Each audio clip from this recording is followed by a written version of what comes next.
So, you want to improve your child's fluency. That's something every parent wants for their child, and it's a hallmark of a good reader. A first thing to know is that fluency development is actually secondary to decoding development, which is the number one step that you have to get right as a foundation for a good reader. And we always recommend Easyread or another program if that's a weakness for your child.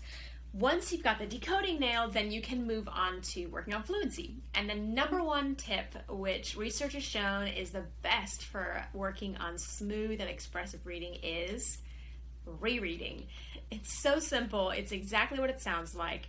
Every time your child reads something that is choppy, then have them go back to the start of that phrase or sentence and reread it again. Every time there's a mistake or a word that they've had to stop and figure out, have them go back to the beginning of the phrase and reread it again.